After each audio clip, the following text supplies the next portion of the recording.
మాడి పళ్ళ సీజన్ వచ్చింది. మీరు తింటున్నా మాడి పళ్ళు? నేనైతే తింటున్నా. ఇట్లా వేయాలి.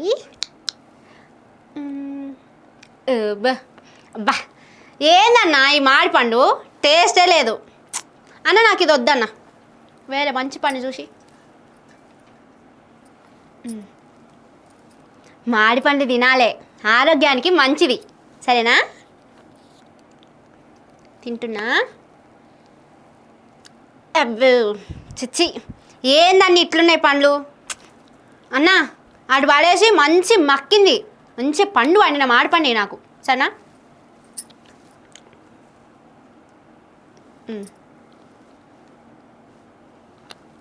బాగుందిగా ఈ మాడిపండు.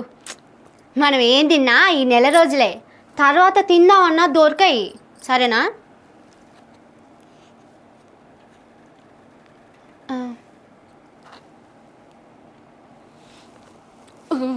పుల్లగా ఉంది. ఏందన్నా ఈ పండ్లు? అసలు ఈ మాడి పళ్ళేనా? ఈ మాడి పళ్ళని ఇట్లున్నాయండి, అసలు టేస్టే లేవు. మీకు కూడా అట్లనే అనిపించిందా? అవునుల్లా, మామిడి పండ్లు టేస్ట్ లేవు. ఎండాకాలం వచ్చిందంటే మామిడి పండు ఆసన ఎట్లొచ్చేది? గుమగుమలాడే కమ్మటి ఆసనతోని కడుపు నింపేది. పండు కోసుకొని తినక ముందే ఆ వాసనకే సగం కడుపు నిండేది. కానీ ఈ ఏడు ఏమైందో ఏమో గాని, ఏడ మామిడి పండ్లు కొన్నా గా టేస్టే లేదు. టేస్ట్ అనే మాట లేదు అసలు. ఇప్పుడైతే టేస్ట్ లేదు, ఏది అసలు తినాలనిపిస్తలేదండి. ఇప్పుడు ఈ ముక్కలు కోసుకొని షుగర్ వేసుకొని తిందామని తీసుకెళ్తున్నాం. ఏ గీ అక్క ఊటిగానే చెప్తున్నట్టున్నది. పోనీ గీ అన్న ఏమన్నాడో అడుగుదాం.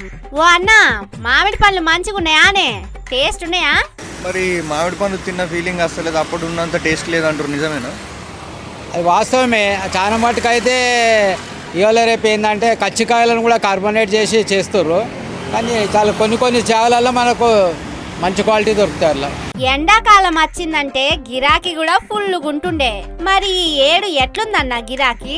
జనాలు ఇంట్రెస్ట్ చూపిస్తురా మామిడి పండ్లు కొనుక్కోనికి? పోయిన సంవత్సరం కంటే ఈ సంవత్సరం ఈ సంవత్సరం వాన పడుతుంది కదా, మామిడి పండ్లు ఇది లేదు ఈ సంవత్సరం. చాలా ఎక్కువ లేదు ఈ సంవత్సరం, తక్కువనే ఉన్నాయి. రేట్లు ఎక్కువ ఉన్నాయి కదా ఈ సంవత్సరం, లేవు అంతగానం. ఇట్లా టేస్ట్ లేకపోతే ఎవరు కొంటారు చెప్పన్న పండ్లను?